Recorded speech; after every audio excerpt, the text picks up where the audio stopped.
నమో కనకదుర్గ. జై శ్రీరామ్. శ్రీమాత్రే నమ. శ్రీ గురుభ్యో నమ. క్రోధీనామ సంవత్సరంలో దేవగురువు అయిన బృహస్పతి ఆయన తన సంచారాన్ని మేషరాశి నుంచి కాలపురుషుడి కుండలిలో ప్రథమ రాశి అయిన మేషరాశి నుంచి వృషభ రాశిలోకి మారుతూ ఉన్నాడు. మేషరాశిలో ఆయన సంచారం చాలించి వృషభ రాశిలోకి ఆయన అడిగడిపోతూ ఉన్నాడు మే 2వ తారీఖు నుంచి. ఆయన ఏ రాశిలో అయినా కూడా ఒక సంవత్సరం కాలం పాటు ఆయన సంచారం సాగుతుంది. కాకపోతే ప్రతి గ్రహము మారేప్పుడు ఒక రాశి నుంచి ఒక రాశికి మారేప్పుడు కొన్ని గ్రహాలకి ప్రత్యేకమైన అంశాలు చోటు చేసుకుంటాయి. ఆ ప్రత్యేకమైన అంశాలు చోటు చేసుకునే వాళ్ళల్లో దేవగురువు అయిన బృహస్పతి కూడా ఒకళ్ళు. ఇప్పుడు సూర్యనారాయణమూర్తి ప్రతి నెల ఒక రాశిని మారుతూ ఉంటే రవి సంక్రమణ దినం అని చెప్తాం.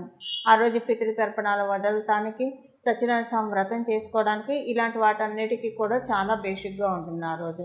అది మనకు విశేషంగా ఉంటుంది. అలాగే ఆయన ఉత్తరాయణ పుణ్యకాలం, దక్షిణాయన పుణ్యకాలం, ఇదంతా కూడా సూర్యనారాయణమూర్తి సంక్రమణం వల్ల ఒక రాశి నుంచి ఒక రాశికి మారడం వల్ల ఉంటుంది. అలాగే శనేశ్వరుడు ఆయన ఒక రాశి నుంచి ఇంకో రాశికి మారినప్పుడు కొన్ని రాశుల వాళ్ళకి ఏలినాటి శని ఉంటుంది, కొన్ని రాశుల వాళ్ళకి అష్టమ శని ఉంటుంది, కొన్ని రాశుల వాళ్ళకి అర్ధాష్టమ శని ఉంటుంది, కొన్ని రాశుల వాళ్ళకి కంటక శని ఉంటుంది. ఇలాగ ఆయన ఒక రాశి నుంచి ఇంకో రాశిలో మారినప్పుడు డెఫినెట్గా అదొక స్పెషల్, ఒక విశిష్ట గోచర గ్రహస్థితే అవుతుంది. అలాగే మనకి గురు భగవానుడు కూడా దేవగురువైన బృహస్పతి ఆయన ఒక రాశిలోంచి ఇంకో రాశిలోకి మారారంటే వీళ్ళందరినీ మించి ఒక మంచి విశేషాంశం ఉంటుంది. ఆ విశేషాంశం ఏంటంటే గురు భగవానుడు ఎప్పుడైతే ఒక రాశిలోంచి ఇంకొక రాశిలోకి మారుతూ ఉంటాడో అప్పుడు నదులకి పుష్కరాలు వస్తాయి. 12 ఆయన ప్రతి రాశిని చుట్టడానికి ఇప్పుడు మేషరాశిలోంచి ఆయన బయటకు వస్తే మళ్ళీ మేషరాశిలోకి వెళ్ళడానికి 12 సంవత్సరాలు పడుతుంది. అందుకని 12 ఏళ్ళకు ఒకసారి ప్రతి నదికి పుష్కరాలు వస్తూ ఉంటాయి. ఇప్పుడు వృషభ రాశిలోకి ఆయన అడుగు పెట్టబోతూ ఉన్నాడు కాబట్టి మనకి నర్మదా నది పుష్కరాలు ఆయన అడుగుపెట్టిన మొదటి 12 రోజులు నర్మదా నది పుష్కరాలు ఉంటాయి.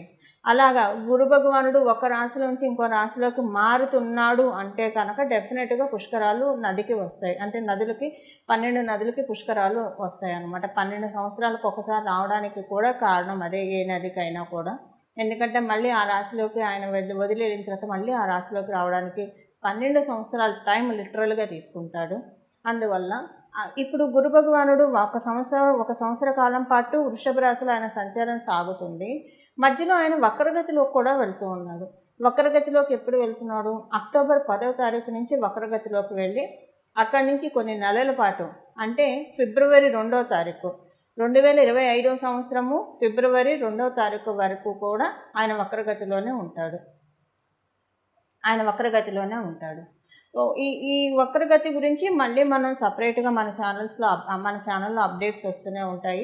వక్రగతి గురించి ఒక స్పెషల్ వీడియో చేయాల్సింది, ఎందుకంటే అది దీంట్లో మిక్స్ చేయడానికి లేదు. దాని ఫలితాలు ఎలాబరేటెడ్గా చెప్పలేము.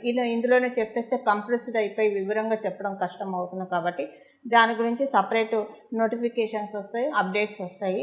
ప్రస్తుతం అంటే మీకు ఒక అంచనా కోసం అసలు ఆయన గ్రహస్థితులు ఎలా ఉంది, ఆయన ఈ సంవత్సరంలో వక్రగతిలో వెళ్తున్నాడా, సవ్యగతిలో ఉన్నాడా, ఈ విషయం తెలుసుకోవడం వరకే. అక్టోబర్లో వక్రగతిలో వెళ్ళే గురు భగవానుడు మళ్ళీ 2025 ఫిబ్రవరిలో వక్రగతి నుంచి బయటకు వస్తాడు. సంవత్సరం కాలం పాటు కూడా ఆయన వృషభ రాశిలో సంచారం జరుగుతుంది. వృషభ రాశి అన్ని రాశుల్లోకి మనం చూసుకుంటే కనుక వృషభ రాశి ఆయనకి పూర్తిగా అనుకూలం కాదు. వృషభ రాశి అనుకూలం కాదు ఆయన సంచారానికి. మిథున రాశిలో ఆయన కంఫర్టబుల్గా ఉండడు, కన్యా రాశిలో అసలు కంఫర్టబుల్గా ఉండడు, తులారాశిలో ఆయన కంఫర్టబుల్గా ఫీల్ అవ్వడు. కానీ వృషభ రాశిలో ఆయన కంఫర్టబుల్గా ఫీల్ అవ్వకపోయినా సరే ఆయన ఇవ్వాల్సిన రిజల్ట్స్ ఆయన ఇస్తాడు. కొన్ని విషయాల్లో జాగ్రత్తలు కూడా ఇండికేట్ చేస్తూ ఉన్నాడు. మనందరికీ కూడా కొన్ని విషయాల్లో జాగ్రత్తలు ఇండికేట్ చేస్తూ ఉన్నాడు. వృషభ రాశికి అధిపతి శుక్రాచార్యుల వారు, ఇద్దరు గురువులు. అందువల్ల ఏంటంటే కొంత బేసిక్ ఫండమెంటల్ డిఫరెన్సెస్ డెఫినెట్గా ఉంటాయి. ఆ బేసిక్ ఫండమెంటల్ డిఫరెన్సెస్ వల్ల కొంత అందరూ కూడా ఇబ్బంది పడటానికి అవకాశం ఉంటుంది. బట్ ఆయన జీవం పోస్తాడు, ఆయన జీవకారకుడు కాబట్టి కాలపురుషుడు కుండలిలో 2వ స్థానంలోకి ఆయన రావడం అంటే జీవం పోస్తూ ఉంటాడు. దేంట్లో జీవం పోస్తాడు? కుటుంబం విషయాల్లో, ఆర్థికపరమైన విషయాల్లో మంచి జీవం పడుతుంది. అందరికీ కూడా అంటే ప్రతి ఒక్కళ్ళకి ఇప్పుడు మనం అవ్వడానికి క్రోధీనామ సంవత్సరం అయినా కూడా ప్రతి ఒక్కళ్ళకి అవతల వాళ్ళతోటి మంతి చాలా బాగా ఉంటుంది. ఇప్పుడు మనం మాట్లాడిన మాటలు అవతల వాళ్ళు రిసీవ్ చేసుకునే దాన్ని బట్టి ఒక్కొక్కసారి మన ఆనందం కూడా ఆధారపడి ఉంటుంది. సో అంటే ఒక్కొక్కసారి మనం మాట్లాడే మాటలు అవతల వాళ్ళు శభాషను అప్రిషియేట్ చేస్తే ఒక చిన్న ఆనందం లోపల కలుగుతుంది. అలా కాకుండా వాళ్ళు ఏదన్నా సర్కాస్టిక్గా మాట్లాడితే బాధ అనిపిస్తుంది.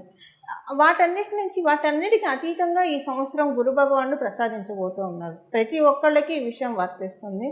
ప్రత్యేకించి మ్యూజిక్ ఫీల్డ్స్లో ఉన్న వాళ్ళకి ఇది చాలా మంచి శుభ సమయము. టీచింగ్ ప్రొఫెషన్లో ఉన్న వాళ్ళకి ఇది గురు భగవానుడు వృషభ రాశి ట్రాన్సిట్ చాలా మంచి శుభ సమయము. గురుస్థానంలో ఉన్నవాళ్ళు, అది ప్రవచనకారులు కావచ్చు, జ్యోతిష్యం చెప్పేవాళ్ళు కావచ్చు, వాస్తు చూసేవాళ్ళు కావచ్చు, న్యూమరాలజిస్టులు కావచ్చు, లేదా ఆధ్యాత్మికవేత్తలు కావచ్చు, వీళ్ళందరికీ కూడా ఈ సంవత్సరం చాలా బాగా ఉంది. ఆర్థికంగా చాలా బాగా ఉంది. అంటే లక్ష్మీ అమ్మవారి ఆశీస్సులు బాగా అందుతాయి ఈ ఫీల్డ్స్లో ఉన్న వాళ్ళకి. అలాగే మీరు యాంకర్ ఫీల్డ్స్లో ఉన్న వాళ్ళు అందరికీ కూడా, అంటే ఇప్పుడు అది మీరు వృషభ రాశిలో పుట్టాలనే రూల్ లేదు. ఇప్పుడు చెప్పే అన్నీ కూడా ఓవరాల్గా అప్లికేబిలిటీ ఉన్న విషయాలు నేను ముందు ప్రస్తావిస్తున్నా. రాశి వారీగా మళ్ళీ మనం విడివిడిగా ఒక్కొక్క రాశి వాళ్ళకి తెలుసుకుందాము. ఓవరాల్గా చెప్తూ ఉన్నాను. ప్రత్యేకించి గురు భగవానుడు వృషభ రాశిలో సంచారం స్త్రీలందరికీ కూడా జీవం పడుతుంది. స్త్రీలకు డెఫినెట్గా ఇది చాలా ప్లస్ సంచారము. ఏదో మీరున్న ఏ రంగంలో మీరున్నా కూడా దాంట్లో బాగా లైమ్లైట్లోకి వెళ్తారు. అందరికీ వర్తిస్తుంది ఇది. అలాగే ఒకవేళ కనుక మీరు గృహిణి స్థానంలో ఉన్నారనుకోండి, అప్పుడు కూడా మీకు మంచి గుర్తింపు, గౌరవం వస్తుంది. ఎందుకంటే పిల్లల్ని, సంసారాన్ని, అది చాలా పెద్ద టాస్క్, చాలా ఛాలెంజింగ్ టాస్క్. వాటిల్ని బాగా కాపాడుకుంటూ రావడం, దాంట్లో మీకు మంచి అప్రిషియేషన్స్ వస్తాయి. ఇలాగ ప్రతి విషయంలో కూడా స్త్రీలందరికీ మంచి శుభ సమయము క్రోధినామ సంవత్సరంలో ఉంది. అది కూడా ప్రత్యేకించి మనందరికీ కూడా, అంటే స్త్రీలందరికీ కూడా గురు భగవానుడు ప్రసాదిస్తూ ఉన్నాడు. అందువల్ల ఇక్కడ అంటే మగవాళ్ళకి బాగాలేదంటే మగవాళ్ళకి కూడా బాగా ఉంది. ప్రత్యేకించి ఆడవాళ్ళకి ఒక 30% బఫర్ ఉందని చెప్పాలి ఈ వారం గురు భగవానుడు ఆశీస్సుల వల్ల. అయితే ఒక విషయంలో జాగ్రత్త కూడా ఆయన సూచిస్తున్నాడు.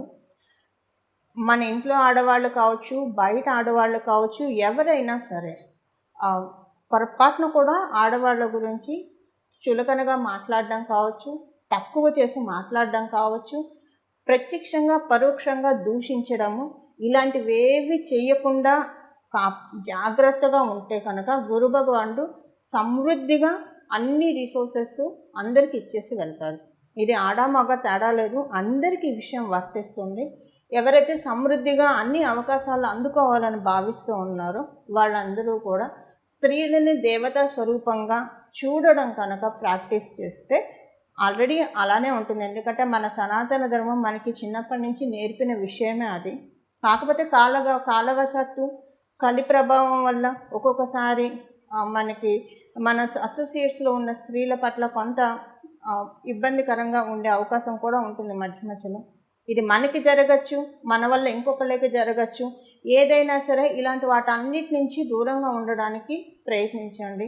దానివల్ల ఏంటంటే ఈ వారం డెఫినెట్గా ఈ సంవత్సరం అంతా కూడా డెఫినెట్గా అబండెన్స్, సమృద్ధి, జీవకారకుడు కాబట్టి ఆయన ఇవ్వదలుచుకుంటే గురు భగవానుడు ఏమీ ఆలోచించడు. వెనక ముందు ఆలోచించకుండా చక్కగా రిజల్ట్స్ ఇస్తాడు. ఏమన్నా మనం కష్టాల్లో ఉంటే ఆ కష్టాల నుంచి మనల్ని ఎలా బయటపడేయాలా అని చూస్తాడు. వృషభ రాశి ఆయనకు అనుకూలం కాదు. ఎందుకు కాదని చెప్పానంటే స్త్రీల విషయంలో ఎంత మర్యాదపూర్వకంగా ఉంటుంది, అంటే మా స్త్రీలు అయినా కూడా అవతల స్త్రీ పట్ల మర్యాదపూర్వకంగా ఉండాలి. అది కనుక బాగా ప్రాక్టీస్ చేసుకుంటే అప్పుడు వృషభ రాశిలో ఉన్న గురుడు అందరికీ డెఫినెట్గా యోగిస్తాడు. ఇందులో ఏమాత్రం సందేహం లేదు. స్త్రీ పురుష భేదం లేకుండా ఆయన ద్వితీయ స్థానంలో ఉంటూ చాలా మంచి అవకాశాలని ద్వాదశ రాశుల వాళ్ళకి కూడా ప్రసాదిస్తూ ఉన్నాడు. అవన్నీ ఏంటో మనం ఒకసారి ఇప్పుడు చూద్దాం. విడివిడిగా ప్రతి రాశి వాళ్ళకి ఎలాంటి ఫలితాన్ని గురు భగవాన్ అందిస్తున్నాడు అన్న విషయాన్ని మనం చూద్దాం. తులారాశిలో పుట్టిన వాళ్ళకి మీకు అష్టమ స్థానంలో గురు భగవానుడు సంచారం. అష్టమ స్థానంలో గురు భగవానుడు సంచారము ఒక రకంగా చూసుకుంటే కనుక సౌభాగ్యాన్ని ప్రసాదిస్తూ ఉన్నాడు గురు భగవానుడు. మీ మాటకు విలువ పెరుగుతుంది. ఫైనాన్షియల్ మ్యాటర్స్లో చాలా జీవం పడుతుంది. అలాగే ఇంకొక విషయం ఏంటంటే, మీకు ఈ సంవత్సరం ఆరోగ్యం పట్ల కొంచెం జాగ్రత్త వహించాలి. కొంచెం ఆరోగ్య సమస్యలు వచ్చే అవకాశం ఉంది.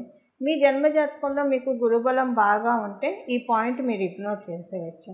అంటే మీకు ఎలా తెలుస్తుంది జన్మజాతకంలో గురుబలం? మీరు పుట్టినప్పుడు గురు భగవానుడు కర్కాటక రాశిలో ఉన్న, మీన రాశిలో ఉన్న, ధనుసు రాశిలో ఉన్న, లేదా వృశ్చిక రాశిలో ఉన్నా సరే మీకు గురుబలంతో మీరు పుట్టినట్లే. అలా మీరు పుట్టి ఉంటే కనుక మీకు ఆరోగ్యం చాలా బాగా ఉంటుంది. అంటే దీనికి రివర్స్ ఉంటుంది, ఆరోగ్యం చాలా బాగా ఉంటుంది. ఒకవేళ మీరు పుట్టినప్పుడు గురుబలం లేదనుకోండి, ఇది మీకు కొంచెం ఆరోగ్యం విషయంలో మానసిక ఆరోగ్యం కావచ్చు, శారీరక ఆరోగ్యం కావచ్చు, దెబ్బతినే అవకాశం ఉంది. అందువల్ల కొంత మీరు హెల్త్ పరంగా కేర్ తీసుకోవాల్సిన అవసరం ఎంతైనా ఉంది. అది మానసిక హెల్త్ కావచ్చు, లేదా శారీరకమైన హెల్త్ కావచ్చు. ఈ రెండు విషయాల్లో జాగ్రత్తలు తీసుకోవాలి. విదేశాలు వెళ్ళాలని ప్రయత్నించే వాళ్ళు మనం ఇప్పుడు చెప్పే రెమెడీ తీసుకొని ప్రయత్నించడం ఉత్తమము. లేకపోతే కొంచెం ఇబ్బందులు తలెత్తే అవకాశం ఉంది. ఇప్పుడు మనం తెలుసుకుంటుందే గురు భగవానుడు ట్రాన్సిట్ రీత్యా కాబట్టి, మీకు ఇప్పుడు గురు భగవానుడు దశ జరుగుతున్నా, గురు భగవానుడు అంతర్దశ జరుగుతూ ఉన్నా కూడా దీనికి రెట్టింపు ఫలితాలు మీకు వస్తాయి. ఉదాహరణకి మీకు అలా ఉంటే కనుక, ఇప్పుడు ఒకవేళ అలా లేదు, మీ జన్మజాతకంలో గురుబలం ఉంటే కనుక రెట్టింపు మంచి ఫలితాలు మీకు వస్తాయి. మీ జన్మజాతకంలో గురుబలం లేకపోతే స్త్రీల వల్ల అవమానాన్ని ఎదుర్కొంటారు మీరు. అంటే మీ జన్మజాతకంలో గురుబలం లేకపోతేనే స్త్రీల వల్ల అవమానాలు ఎదుర్కొంటారు, బాధపడతారు. మీరు ఆడవచ్చు, మగవచ్చు, కొంచెం హర్టింగ్స్ ఎక్కువగా ఉంటాయి మీకు. సో ఇది అలాగే ఫైనాన్షియల్ మ్యాటర్స్లో మటుకు చాలా బాగా ఉంది. కొంచెం ఖర్చులు ఎక్కువైనా కూడా ఖర్చులు చేయడానికి సమర్థవంతంగా మనీ కూడా రూట్ అయ్యే విధంగా గురు భగవానుడు మీకు కరుణిస్తూ ఉన్నాడు. ఏదన్నా మీకున్నవన్నీ కూడా లెట్ గో నేచర్ ఎక్కువైపోతూ ఉంటుంది ఈ సంవత్సరం మీకు. సరే, ఏదైనా కూడా కొంచెం తేలిగ్గా అంటే ఏది ఎంతవరకు ఎక్కువ బాధపడకుండా ఏది ఎలా జరగాలో అంతా దైవం చూసుకుంటాడు అన్న నేచర్ కొంచెం ఎక్కువగా ఉంటుంది ఈ సంవత్సరం మీకు. వ్యయస్థానం మీద గురు భగవానుడు దృష్టి పెట్టడం, అక్కడ కేతు భగవానుడు సంచారము ఒక రకంగా మిమ్మల్ని అటాచ్డ్ బట్ డిటాచ్డ్ కండిషన్లోకి తీసుకెళ్ళిపోతుంది. ఏ విషయం మిమ్మల్ని ఆనంద పెట్టదు, ఏ విషయం మిమ్మల్ని బాధ పెట్టదు, అలాంటి ఒక పెక్యులియర్ స్టేట్లోకి ఆ గ్రహస్థితులు తీసుకెళ్తూ ఉన్నాయి మిమ్మల్ని ఈ సంవత్సరము. కమ్యూనికేటివ్ ఫీల్డ్స్లో ఉన్న వాళ్ళకి చాలా మంచి శుభ సమయము. మీరు సేల్స్ రంగంలో ఉన్న ఏదైనా కమ్యూనికేటివ్ ఫీల్డ్స్లో ఉన్న వాళ్ళకి చాలా మంచి శుభ సమయం. విద్యార్థినులకి చాలా అంటే చాలా మంచి శుభ సమయం, ప్లస్ పీరియడ్ అనే చెప్పాలి. చాలా బాగా ఉంటుంది. మీ తల్లిగారికి చాలా శుభ సమయము. మీకు తల్లిగారు ఉంటే తల్లిగారికి చాలా మంచి శుభ సమయం. ఒకవేళ మీకు తల్లిగారు లేకపోతే మీ కుటుంబంలో కొంచెం మంచి ఆనందకరమైన సంఘటనలు చోటు చేసుకుంటాయి. ఇప్పుడు గురు భగవానుడు వృషభ రాశిలో ఉంటూ చేసే సంచారం వల్ల ఉద్యోగస్తులకి, వ్యాపారస్తులకి ఇద్దరికీ కూడా గురు భగవానుడు ఆశీస్సులతోటి అంతా బాగా ఉంది, ఎలాంటి ఇబ్బంది లేదు, అంత చక్కగా సవ్యంగానే సాగుతుంది ఉద్యోగస్తులకి, వ్యాపారస్తులకి ఇద్దరికీ కూడా. ఇవి గోచారంలో వృషభ రాశిలో ఉంటూ గురు భగవానుడు మీకు ప్రసాదించే ఫలితాలు. పరిహారం ఏం చేసుకోవాలి? గురు భగవానుడు వృషభ రాశిలో ఉంటూ ద్వాదశ రాశుల వాళ్ళకి ఇచ్చే మంచి ఫలితాలని ఇంకా ఒడిసి పట్టుకోవడానికి ఎలాంటి పరిహారం చేయాలి? ఇప్పుడు ఒక చిన్న పిల్లాడి చేతిలో ఏమన్నా పెడితే ఎక్కువ పట్టుకోలేరు, వాళ్ళ అరచేతులు ఎక్కువగా ఉండదు, పెద్దదిగా ఉండదు, కొంచెమే పట్టుకోగలుగుతారు. అదే వాళ్ళకు ఒక గిన్నెలోనో, ఒక సంచిలోనో, ఒక డబ్బాలోనో పోసి పెడితే తర్వాత తింటారు. అలా మనం కూడా భగవంతుడు ఇచ్చే యోగాన్ని మనం ఏం పట్టుకోలేమండి, పూర్తిగా పట్టుకోలేము, పూర్తిగా క్యాచప్ చేయలేము. అలా క్యాచప్ చేయడానికి ఒక గురు భగవానుడు మాత్రమే మనకు అవకాశాన్ని ఇస్తాడు. ఇలా క్యాచప్ ఎలా చేయాలి అది ఇప్పుడు మనం పరిహార రూపంలో తెలుసుకుందాము. ఈ సంవత్సరం అంతా కూడా కృష్ణం వందే జగద్గురు అంటారు. కృష్ణ పరమాత్ముడిని ఆరాధించడము, కృష్ణ పరమాత్ముడు చెప్పిన గీత వినడము, భగవద్గీత వినడము, భగవంతుడి నోటిలో నుంచి వచ్చిన ప్రతి వర్డ్ కూడా, ప్రతి అక్షరం కూడా చాలా మహిమాన్వితమైనవి. అది వింటూ ఉండాలి. అంటే విన్న ప్రతి అక్షరం కూడా మనం జీర్ణింప చేసుకుంటూ ఉండాలి. నరాల్లో జీర్ణింప చేసుకునే విధంగా శ్రీకృష్ణ పరమాత్ముడు బోధించిన భగవద్గీత వినడము చాలా మంచి ఫలితాన్ని నిస్సందేహంగా ఇస్తుంది ఈ సంవత్సరం ద్వాదశ రాశుల వాళ్ళకి కూడా. అలాగే శ్రీకృష్ణ పరమాత్ముడు ఆరాధన చాలా మంచి చక్కటి శుభ ఫలితాలను ఇస్తుంది. దక్షిణామూర్తి స్వామి వారి ఆరాధన, హయగ్రీవ స్వామి వారి ఆరాధన, దత్తాత్రేయ స్వామి వారి ఆరాధన, సాయిబాబా వారి ఆరాధన, రాఘవేంద్ర స్వామి వారి ఆరాధన మీకు ఎవరైనా గురువులు ఉంటే వారి ఆరాధన, బయలాజికల్ గురువులు మీకుంటే ఒకసారి వాళ్ళకి ఏమన్నా కానుకలు సమర్పించడానికి కూడా ప్రయత్నించండి. చాలా మంచి సత్ఫలితాలు వస్తాయి. కానీ ఇప్పుడు మనం తెలుసుకున్న ఈ దేవీ దేవతల ఆరాధన చేయడం మర్చిపోకండి. సరస్వతి అమ్మవారి ఆరాధన కూడా ఈ సంవత్సరం అంతా ఇప్పుడు మనం తెలుసుకున్న ఈ దేవీ దేవతల్లో అందరినీ ఆరాధిస్తే మహాభేషుకు చాలా మంచిది. అందరినీ ఆరాధించలేకపోయినా ఎవరినైనా సరే ఒక్కళ్ళనన్నా ఆరాధించడానికి ప్రయత్నించండి. చాలా చక్కటి శుభ ఫలితాలు. ఈ ఫలితాలు చెప్పాలంటే గురు భగవానుడు ఫలితాలంటే దేవతల ఆశీస్సులేనండి. దేవతల ఆశీస్సులు అంటే ఇంకా మనం మాటల్లో చెప్పలేము అవి. ఎందుకంటే అన్ని విషయాల్లో ఇస్తారు దేవతల ఆశీస్సులు ఇవ్వాలి అంటే కనుక. అలాంటి ఆశీస్సులు తీసుకోవడానికి చాలా చక్కటి అవకాశం ఉంది. ప్రశాంతంగా భగవంతుడి ఆరాధన చేసుకోండి. భగవద్గీత మటుకు ఈ సంవత్సరం ఒక్కసారన్నా వినడానికి, పూర్తిగా వినడానికి, విన్న ప్రతిదీ జీర్ణం చేసుకోవడానికి ప్రయత్నించండి. చాలా మంచి శుభ సమయం. అంటే ఎప్పుడు వినాలి భగవద్గీత, ఎప్పుడు కూడా మంచిదే. కాకపోతే కొన్ని సార్లు కాలప్రభావం బాగా ఉన్న సమయంలో కనుక వింటే ఇంకా మనకి వెంటనే తెలుస్తూ ఉంటాయి, రిజల్ట్స్ వెంటనే తెలుస్తాయి. అలా భగవంతుడు ఉపదేశించిన గీతని, అమృతధారని, కర్ణామృతాన్ని అందరూ ఒడిసి పట్టుకోవడానికి ప్రయత్నించండి. ఈ పరిహారం చేసుకుంటే కనుక, అంటే ఇప్పుడు మనం తెలుసుకుని ఈ పరిహారాలు చేసుకుంటే ద్వాదశ రాశుల వాళ్ళందరికీ, 27 నక్షత్రాల వాళ్ళందరికీ కూడా మీ జీవితంలో చక్కటి ఆశాజనకంగా ఉంటుంది. చిగుళ్ళు పచ్చదనం చక్కగా సంతరించుకుంటుందని చెప్పడంలో ఏమాత్రం సందేహం లేదు. ఇది గురు భగవానుడు ఉవాచ, గురుగ్రహం గురుదేవుడి యొక్క ఉవాచ. ఇలా మీరందరూ కూడా భగవంతుడి ఆశీస్సులు పొందాలని చెప్పి నేను మనస్ఫూర్తిగా భావిస్తూ ఆశిస్తూ మీరు పొందుతారని చెప్పి ఆశిస్తూ మంగళం. జై కనకదుర్గ. నమో భగవతే వాసుదేవాయ.